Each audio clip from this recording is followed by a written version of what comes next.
یا ایھا الذین آمنو تنبیہ مومنین، اس میں تنبیہ مومنین بھی ہے اور یہود کی مشابہت سے بھی روکا گیا ہے۔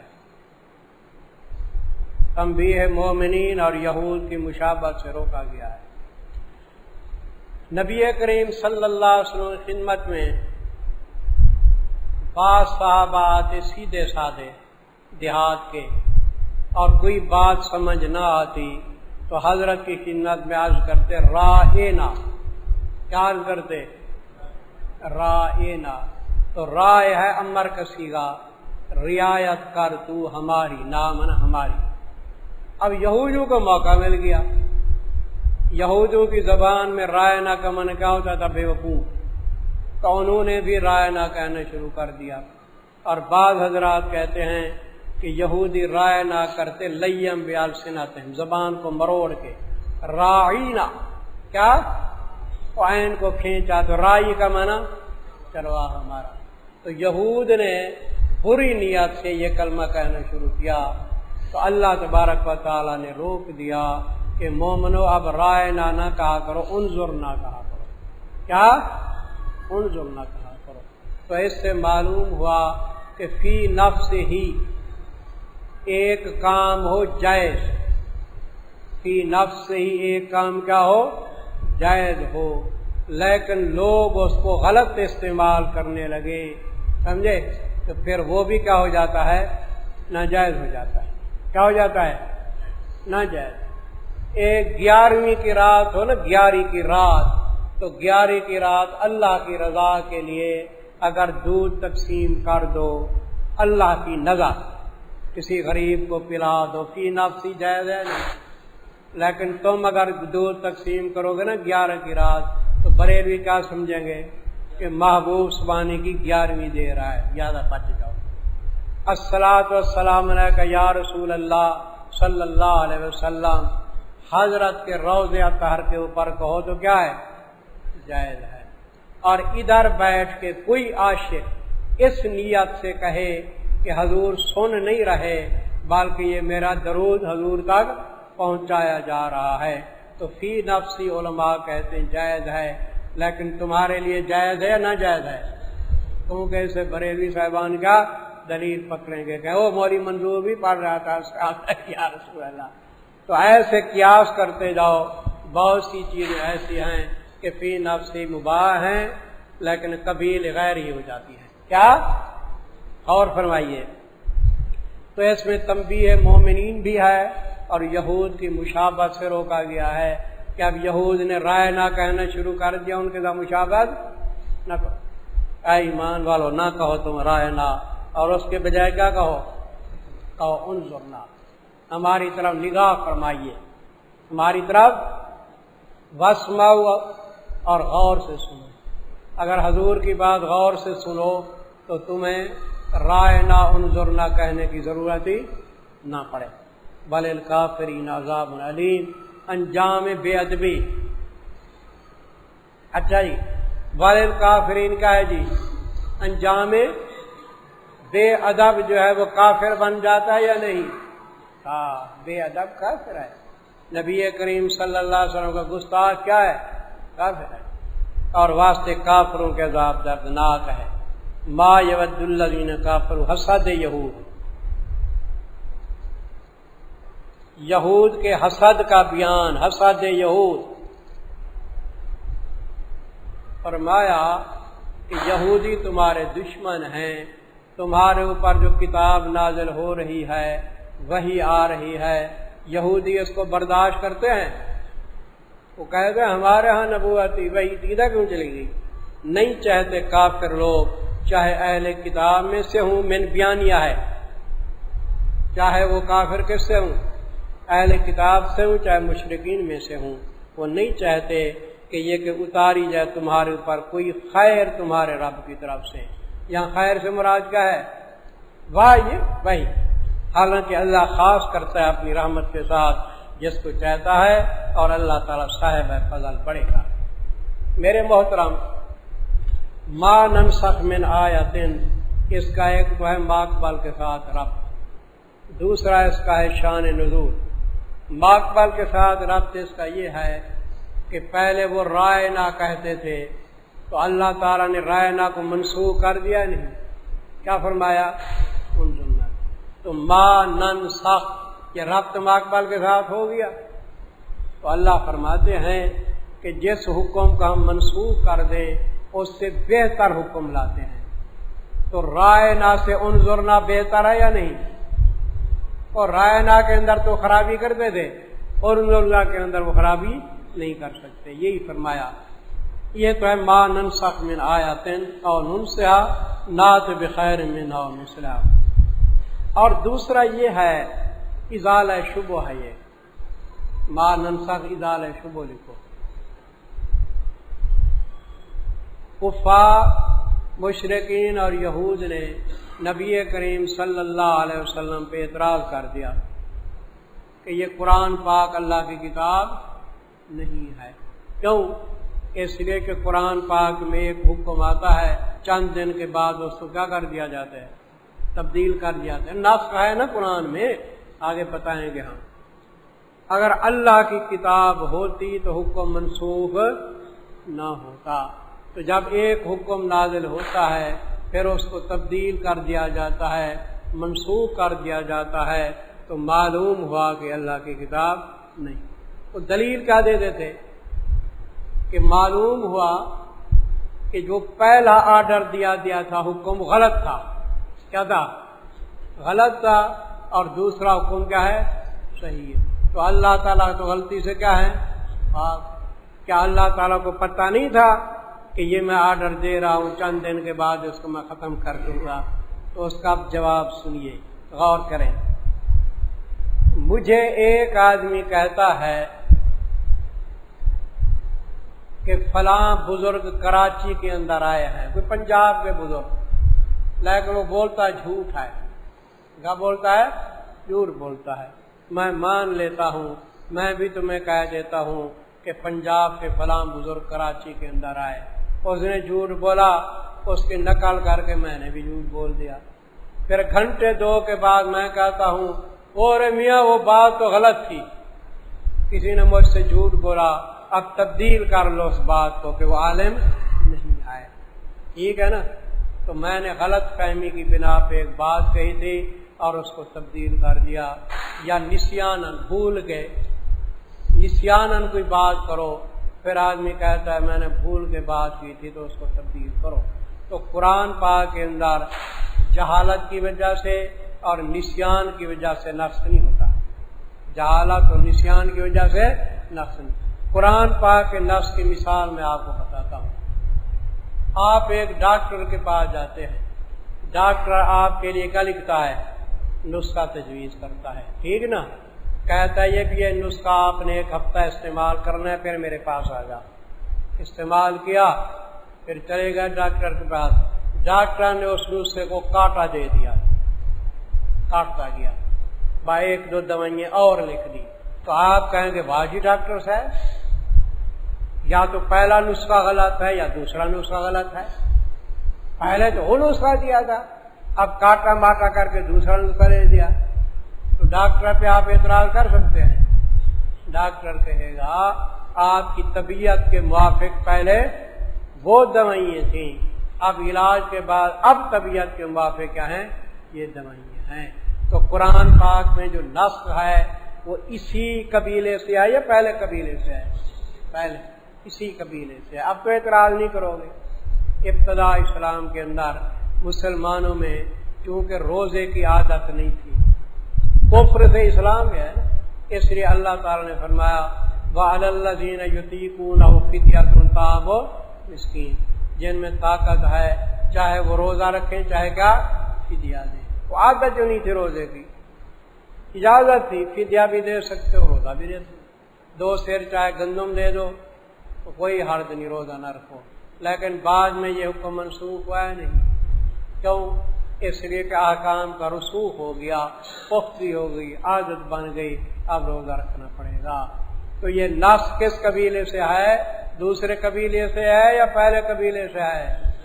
یہ عقلی لحاظ سے آپ سمجھ گئے نہیں سمجھے؟ دیکھو جی، تو یہ ازالہ شبہ ہے جی ما ننسخ من آیات.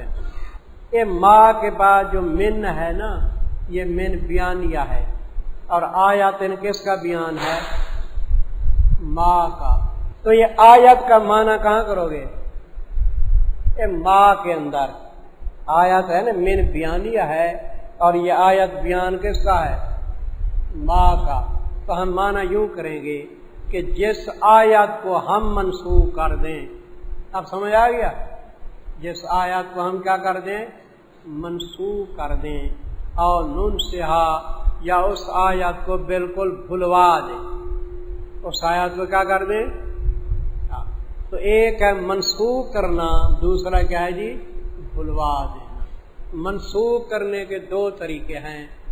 ایک تو ہے کہ آیت رہ جائے اور اس کا حکم ختم ہو جائے. آیت رہ جائے اور اس کا حکم، اس کو کہتے ہیں رفع الحکم. جیسے ابھی میں نے آیت پڑھی تھی وَعَلَى الَّذِينَ يُطِيقُونَ فِدْيَةٌ طَعَامُ مِسْكِينٍ. یہ آیت رہ گئی ہے نہیں لیکن اس کا حکم ہے جی. اس کو کہتے ہیں ما ننسخ من آیاتن رفع الحکم فقط حکم کو ختم کر دیا جائے. دوسری صورت ہے اس کے برعکس. دوسری صورت کیا ہے؟ اس کے برعکس ہے. وہ یہ ہے یہ آیت تھی حکم ختم تھا، اب وہ کیا ہوگا؟ آیت ختم ہوگی اور حکم باقی رہے گا. الشیخ والشیخۃ اذا زانیا فرجموہما. یہ آیت قرآن میں ہے نہیں ہے، پہلے تھی. اب اس کی تلاوت کیا ہے؟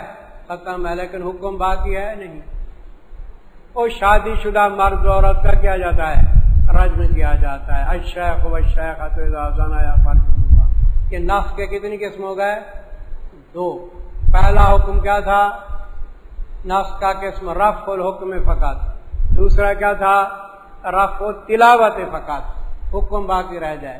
تیسرا نفس کا قسم ہے کہ رفع التلاوت والحکم، تلاوت ہی ختم حکم ہی وہ یہ ہے. اور ننسہا یا ہم آیات کو بالکل بھلوا دیں. اور جب آیات ہی بھول گئی تو حکم بھی ختم ہو جائے گا یا نہیں؟ یہ حکم بھی ختم، تلاوت ہی ختم. چنانچہ تفسیر میں لکھا ہوا ہے کہ یہ سورت احزاب ہے نا، احزاب یہ بہت بڑی سورت تھی اور اس کی آیتیں بھی بھلوا دی گئی، منسوخ حکم بھی بھلوا دی گئے. تو یہ کتنی قسم نفس کے آپ نے پڑھے؟ 3. اب مانا کرو جس آیت کو ہم منسوخ کر دیں یا اس کو بالکل بھلا دیں تو لے آتے ہیں بہتر اس سے. رائے نہ کی بجائے انظر نہ لے آئے، بہتر ہے یا نہیں؟ اچھا. اسی طرح پہلے اجازت تھی کہ چاہے روزہ رکھو چاہے فدیہ دو. اب حکم کیا ہے؟ روزہ رکھو نا، فدیہ نہ دو. بہتر ہے اس سے یا نہیں؟ بہتر. اور مثلہا یا اس کے مثل لائیں ثواب کے اندر. کس کے اندر؟ ثواب کے اندر مثل لائیں. مثال کے طور کے پہلے حکم یہ تھا کہ ایک آدمی کتنے کا مقابلہ کرے کافروں کے ساتھ؟ 10 کا مقابلہ کرے. اب کیا ہے؟ یہ حکم منسوخ ہے، کتنے کا مقابلہ کرے؟ تو جتنا ایک آدمی 10 کا مقابلہ کرتا تھا اس کو بھی برابر ثواب ملتا تھا. اب یہ جو 1-2 کا مقابلہ کرتا ہے اس کو بھی کیا ہے؟ برابر ثواب ملتے. او مثلہ کا معنی یہی ہے. علم تعلم دلیل عقلی برائے نصب. دلیل عقلی برائے نصب، دلیل عقلی برائے نصب. بھائی نصب جو ہے نا وہ بادشاہ کرتے ہیں احکام کو یا ہر کوئی کرتا ہے؟ بھائی بادشاہ ایک آرڈر دیتا ہے تو وہ ختم کرتا ہے اپنے آرڈر کو یا ہر شخص کر سکتا ہے؟ تو اللہ تعالیٰ بادشاہ ہیں، قادر بھی ہیں، عالم بھی ہیں، مالک بھی ہیں، کارساز مددگار بھی ہیں. ان کو اختیار ہے کہ ایک آرڈر دیں اور ختم کریں. دیکھو دلیل عقلی برائے نصب. کیا نہیں جانا تو نے بے شک اللہ ہر چیز پہ قادر ہیں. آگے کیا نہیں جانا تو نے بے شک اللہ خاص اس کے لیے ہے سلطنت آسمانوں کی زمینوں کی. تو بادشاہ ہوئے یا نہیں؟ قادر بھی ہیں، عالم بھی ہیں، بادشاہ بھی ہیں. اور نہیں واسطے تمہارے سوائے اللہ کے کوئی کارساز اور نہ کوئی مددگار. ام تریدون تنبیہ مومنین،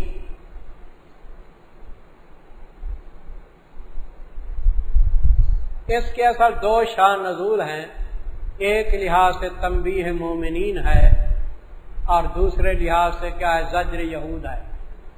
تنبیہ مومنین اس صورت میں ہے کہ مومنین دل میں یہ خیال نہ لائیں کہ ایک حکم پہلے تھا کیوں تبدیل ہو گیا۔ کوئی خیال آتا ہے نا دل میں کہ ایک حکم پہلے تھا پھر کیوں تبدیل ہو گیا، تو مومنین کو دل میں یہ خیال نہ لانا چاہیے، یہ سوال نہ کرنے چاہیے۔ کیوں کہ موسیٰ علیہ السلام سے بھی یہود بار بار سوال کرتے تو اچھا تھا، غلط ہے۔ اور دوسرے شان نزول کے لحاظ سے یہ یہود کو بھی زجر ہے۔ وہ کیا ہے، یہودیوں نے کہا تھا کہ جس طرح موسیٰ علیہ السلام پہ تورات یک بار کی نازل ہوئی، آپ پہ بھی قرآن، تو فرمایا اس قسم کے سوال نہ کیے کرو، اور کرو کیا ارادہ کرتے ہو تم، یہ کہ سوال کرو اپنے رسول سے۔ یہ کس کو خطاب ہے، اور مومنین کو نمبر 1۔ اور اگر یہود کو خطاب ہو تو کیا ارادہ کرتے ہو تم، یہ کہ سوال کرو اس رسول سے جو تمہارے پاس بھی بھیجا گیا، کہ رسول اکرم کا من کیا ہوا، تمہارے پاس بھی بھیجا گیا، چاہے مانو نہ مانو۔ جیسے سوال کیا گیا موسیٰ علیہ السلام پہلے سے، موسیٰ علیہ السلام سے سوال کر کر کے تنگ کر دیتے تھے کہ گائے کے بارے میں سوال نہیں آتے، اور وہ شخص کہ لیتا ہے کفر کو بدلے ایمان کے۔ کیا مطلب، اللہ کے نبی پہ سوال کرنا بھیجا، سوال سے مقصود تحقیق نہ ہو، سوال سے مقصود کسی کو زج کرنا ہو، کیا پریشان کرنا ہو، خاص کر اللہ کے رسول کو پریشان کرو، کفر نہیں۔ تو یہ فرمایا آئے سمجھ، اس قسم کا سوال کرنا جس سے مقصود تحقیق نہ ہو، مزاحمت مقابلہ ہو، تو کیا ہے، کفر ہے۔ جو لیتا ہے کفر کو بدلے ایمان کا، گمراہ ہو گیا سیدھی راہ سے۔ ودّ کثیر من اہل الکتاب، عداوت یہود، یعنی یہودیوں کی چالاکیوں سے آپ بچتے رہیں۔ چاہتے ہیں بہت سے اہل کتاب یہ کہ لوٹا دیں تم کو، بعد ایمان لانے تمہارے کے کافر، تمہیں کافر بنانے کی کوشش کر رہے ہیں، کافر بنانے کی کوشش کر رہے ہیں۔ ایمان کی حفاظت کرو۔ حدیث پاک میں آتا ہے ایک وقت آئے گا کہ صبح کو آدمی مومن ہوگا، شام کو کیا ہوگا۔ آپ کے پاکستان کے اندر دعویٰ کرتے ہیں اسلام کا، لیکن قرآن پاک کے حدود پہ اعتراض کرتے ہیں یا نہیں؟ وہ کہتے ہیں جی چور کے ہاتھ کاٹ دو تو سارے لولے لنگڑے ہو جائیں گے۔ چور کا ہاتھ کاٹنا قرآن کہتا ہے، ملا کہتا ہے، اور وہ خبیث کیا کہتے ہیں، یہ جی ملا کہتے ہیں، ملا کہتا ہے کہ چور کا ہاتھ کاٹو، ملا کہتا ہے یا خدا کہتا ہے؟ تو ملا کی بات مانے جو سارے لولے لنگڑے ہو جائیں، یہ اس نے بکواس کی ہے، کفر ہے یا نہیں ہے؟ کیا ہے، کفر ہے، یہ بکواس کر رہا ہے کہ ملا کی بات نہیں، خدا کی بات پہ اعتراض کر رہا ہے۔ آپ پاکستان کے اندر چھان بین کریں، خدا را کافی لوگ آپ کو کافر نظر آئیں گے، قرآن کے احکام پہ اعتراض کرتے ہیں، نبی کریم صلی اللہ علیہ وسلم باتوں کے اوپر اعتراضات کر رہے ہیں۔ وہی ہے کہ صبح کا آدمی مومن ہوگا، شام کا بن جائے گا کہ اس پہ الرجل مومن یمسی کافر۔ تو یہ یہود و نصارہ کوشش کرتے ہیں کہ مومنین کے دل میں غلط خیالات ڈالیں اور یہ کیا بن جائیں، کافر بن جائیں۔ آپ کے کراچی کے اندر ایک آدمی نے منکر حدیث کا کتا ذبح کیا، کیا بھائی منکرین حدیث کے نزدیک کتا حلال ہے، کتا ذبح کیا اور دعوت کی اپنے بھائیوں کو، منکرین حدیث کو، قبائل بنایا کتے کے، بڑے عالیشان کھڑا ہو گیا، کہنے لگا ملا بڑا ظالم ہے، ملا نے فلاں پہ ظلم کیا، فلاں پہ ظلم، کتے پہ بھی ظلم کیا ملا نے۔ ملا کہتا ہے کتا حرام ہے، اب ہم نے ملا کی تردید کرنی ہے، مخالفت کرنی ہے، بڑے اچھے اچھے بہترین کباب بنے ہوئے ہیں، اب کتے کو کھاؤ تاکہ ملا کی مخالفت ہو جائے۔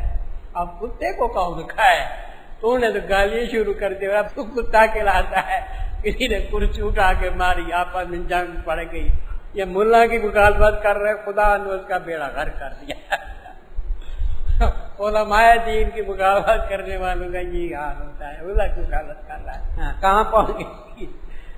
چاہتے ہیں بہت سے اہل کتاب یہ کہ لوٹا دیں تم کو بعد ایمان تمہارے کے کفار بنا دیں، یہ حسد ہے ان کی طرف سے، بعد اس کے کہ واضح ہو گیا واسطے ان کے حق۔ اب فرمایا فاعفو واصفحوا، فاعفو وہ اس قسم کے حرکات کریں گے لیکن تم نے حوصلے میں رہنا ہے۔ کس میں رہنا ہے؟ معاف کرو اور درگزر کرو۔ عفو کا معنی ہے کہ سزا نہ دینا، عفو کا معنی کیا ہے؟ سزا نہ دینا، اور صف کا معنی ملامت بھی نہ کرنا، یہ فرق ہے۔ یہ عفو کا معنی کیا ہے؟ ترک عقوبت المذنب، گناہ گار کو سزا نہ دو، یہ عفو ہے۔ اور صف کس کو کہتے ہیں؟ کہ ملامت بھی نہ کرو، یوں بھی نہ کہو ایسے بھی نہ کہو، ملامت بھی نہ، یہاں تک کہ لائے اللہ تعالی حکم۔ یہ اس وقت لڑائی کا حکم نہیں آیا تھا، قتال کا، بعد میں حکم آ گیا۔ بے شک اللہ ہر چیز پہ قادر ہیں۔ واقعی الصلاۃ، امور مصلحہ کا بیان، امور مصلحہ۔ اب نیک کام کرو جی، ان کے پیچھے نہ پڑو، اور قائم رکھو نماز کو، دیتے رہو زکوٰۃ کو، یہ امور مصلحہ ہیں۔ اور جو کچھ آگے بھیجو گے اپنے نفسوں کے لیے بھلائی کو، پاؤ گے اس کو نزدیک اللہ کے۔ قیامت کے دن ثواب ملے گا یا نہیں؟ بے شک اللہ بما تعملون خبیر۔ وقالو، خاتمہ بحث پر 5 شکووں کا بیان۔ بنی اسرائیل کی بحث کا خاتمہ ہو رہا ہے۔ بنی اسرائیل کی بحث کا کیا ہو رہا ہے؟ تو خاتمہ بحث کا کتنی شکوے ہیں جی؟ 5 شکووں کا بیان ہے خاتمہ بحث پہ۔ وقالو، شکوہ نمبر 1، اور کہتے ہیں ہرگز نہیں داخل ہوں گے بہشت کے اندر مگر وہ لوگ جو یہودی ہیں۔ یہ ہودان ہے نا، ہودان یہ جمع ہے ہائدن کی، کس کی؟ اور ہائدن ہے ہادہ سے، کل پڑھا تھا ہادہ بنے تابہ، ہائدن توبہ کرنے والا، ہود توبہ کرنے والے، بچھڑے کی پوجا سے توبہ کی تھی، تو یہودیوں کو ہود بھی کہا جاتا ہے۔ ہرگز نہیں داخل ہوں گے بہشت کے اندر مگر وہ لوگ جو یہودی ہیں، جو نصارہ ہیں۔ فرمایا تلک امانیہم، فرمایا یہ ان کے دل بہلاوے ہیں۔ کیا ہیں جی؟ اے شیخ چلی کے خیالی پلاؤ، کوئی دلیلیں نہیں ہیں۔ قل ہاتوا برہانکم، لاؤ دلیل اپنے گھر ہو تم سچے۔ بلا من اسلم، قانون خداوندی، قانون خداوندی یہ ہے جس نے تابع کر دیا اپنی ذات کو اللہ کے لیے اور وہ مخلص ہے۔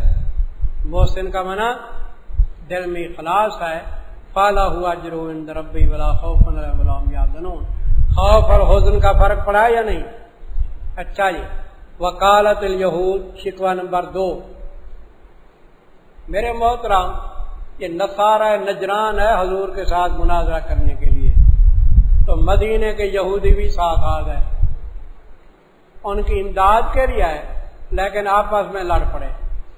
ایسے لڑے کہ یہودیوں نے کہا نصارہ کو تم کسی چیز پہ نہیں ہو، نصارہ نے کیا کہا یہودیوں کو تم کسی چیز پہ نہیں ہو، ہم کہتے ہیں دونوں سچے۔ ہم کیا کہتے ہیں؟ انہوں نے بھی سچ بولا، ہم کسی کو جھوٹ بولتے ہیں۔ حضرت مولانا غلام گاؤں ہزاروی سارے آقا رحمت اللہ علیہ، آج کل کی سیاست دیکھتے ہیں تو بڑے بزرگ یاد آ رہے تھے، وہ بڑے مخلص لوگ تھے۔ آج کل کی سیاست میں بڑی ملاوٹیں آ گئی ہیں۔ حضرت ہزاروی فرماتے تھے رحمہ اللہ تعالی کہ ہم جب اسمبلی کے اندر جاتے ہیں تو مسلم لیگ اور ریپبلکن پارٹی، اس وقت ایک پارٹی تھی کیا؟ ریپبلکن پارٹی، پارٹی بھی عجیب ہیں، وہ ایک دوسرے کو گالیاں دیتے ہیں۔ وہ کہتا ہے تو سور ہے، وہ کہتا ہے تو کتا ہے، وہ کہتا ہے تو بندر ہے، میں کہتا ہوں سب سچ کہتے ہیں، میں کہتا ہوں سب سچ کہتے ہیں، میں کہوں کسی کو جھوٹا کہوں؟ تبھی سبری کے سب سچ کہتے ہیں۔ حضرت بڑے ہزادے تھے،